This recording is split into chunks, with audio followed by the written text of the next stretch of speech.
Go Island is brought to you by German Auto Import Network. Lots of applause and a delegation list that never saw completion. We're going to tell you all about Monday night City Council meeting today on Go. The Pacific herring spawn is underway on our coast. A bridge to Gabriola. Support is growing and looking for traditions in theatre in Clark. Lots of celebration in Nanaimo City Council chambers last night, unanimously voting no, council did, to a proposed waste-to-energy facility at Duke Point. We're going to talk to Nanaimo Mayor John Ruttan about that today on Go Island, as well as upgrades to Caledonia Park and the possibility of a recycling depot on Old Victoria Road. All of that's coming up in the next 30 minutes. But first, on the waters around Vancouver Island in late winter, early spring, a natural phenomena occurs. It's the Pacific herring spawn. Here's Annette Lucas.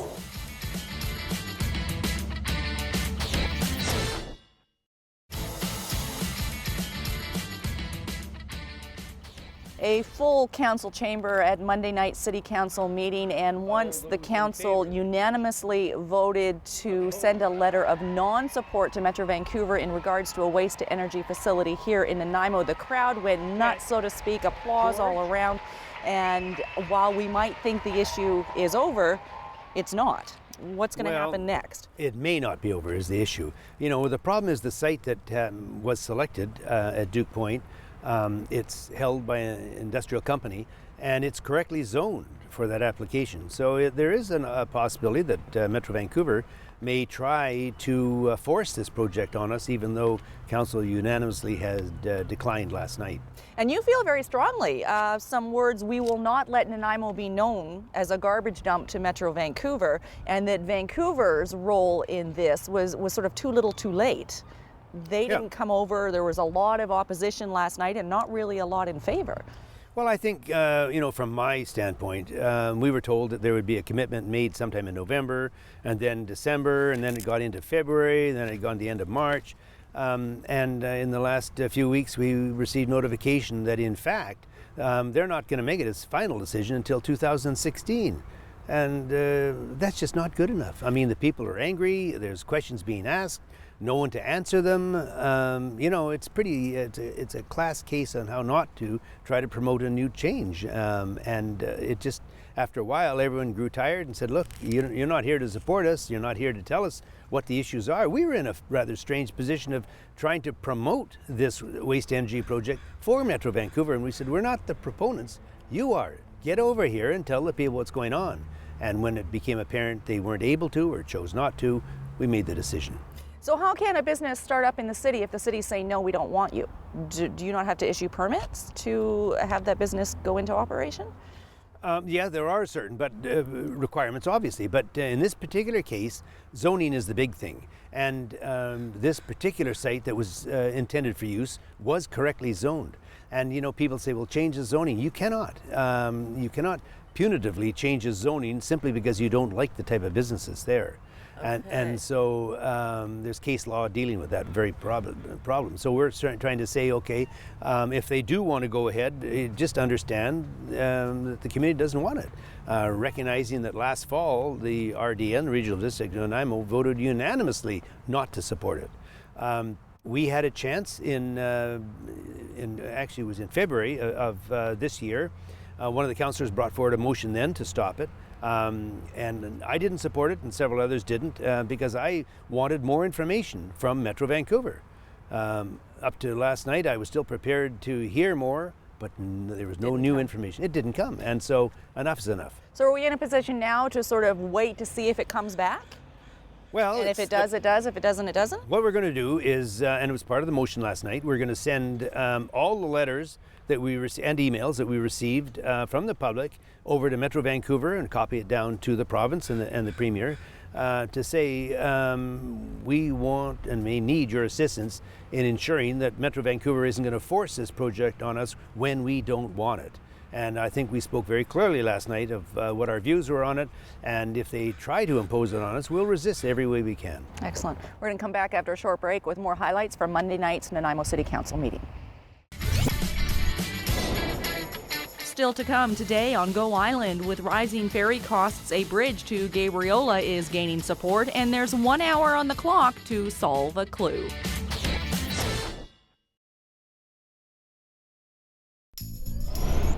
Did you know that Nanaimo Ladysmith Public Schools has an Aboriginal Enhancement Agreement with Tilikum-Lalem Friendship Center, Nanaimo First Nation, Snanawas First Nation, Chemainus First Nation, and the Mid-Island Métis Nation to allow for more success amongst our Aboriginal students?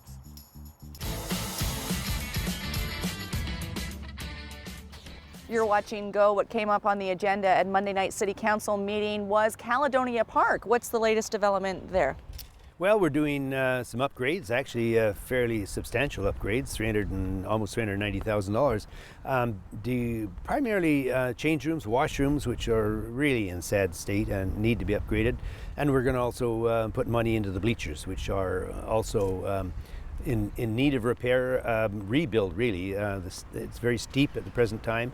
We're worried about slip falls and that issue too. Mm-hmm. So, I think the big motivation also is the football season's coming this fall, and the Raiders have, in the past, have had some great success there. And we were told that that particular location is substandard for the league, and it was a matter of either making these changes, investing the money, and redeveloping Caledonia Park, or suffer the potential loss of that team in being based out of Nanaimo, and we don't want to lose our Raiders. Excellent. Thanks. We're going to come back and continue our conversation with Nanaimo Mayor John Ruttan. Up for discussion last night, a new recycling plant on Old Victoria Road. What's the future of that area with some zoning concerns? But first, we're heading over to Gabriola Island. A bridge has been long on the minds and lips and conversations of Gabriolans and other islanders as well. With a rising ferry cost, that discussion is once again heating up.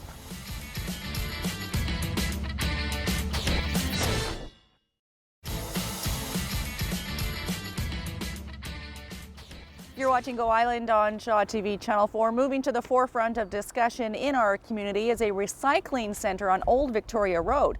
Whether or not that's going to go through depends on a few different things. It does. Like what? Last night we voted to Majority Council to move it ahead to a public hearing. And at that public hearing, it's going to give the neighbors and the public in general an opportunity to speak to the issue.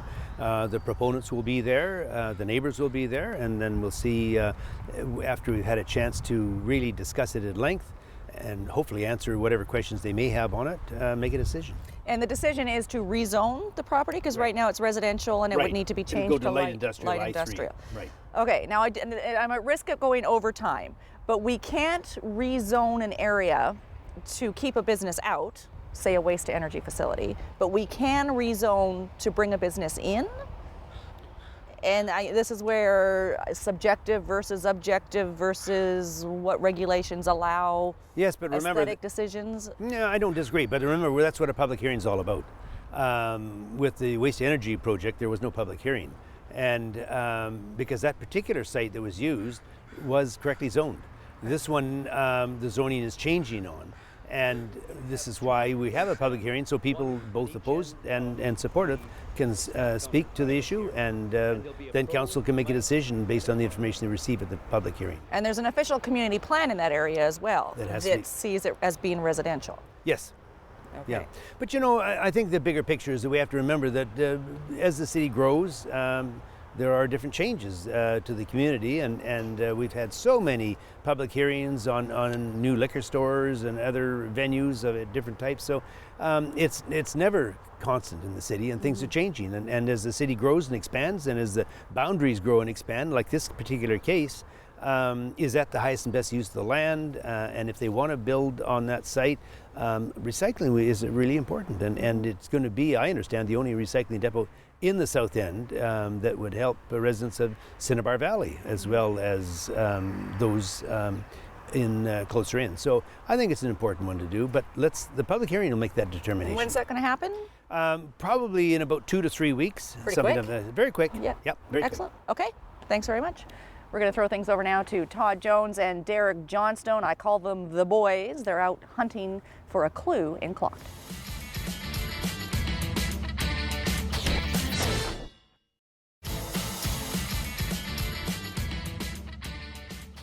I'm really looking forward to next week's new edition of Clocked. That brings us to the end of this edition of Go Island. A quick note before we go. Saturday, April the 19th, you can celebrate Easter in downtown Nanaimo for the entire family. Bouncy castles, a pancake breakfast. Of course, the Easter Bunny will make an appearance as well. It all runs from 9 a.m. until 2 p.m. For full details, you can visit www.dnbia.ca. Thanks for watching Go Island. We'll see you next time. Go Island is brought to you by German Auto Import Network.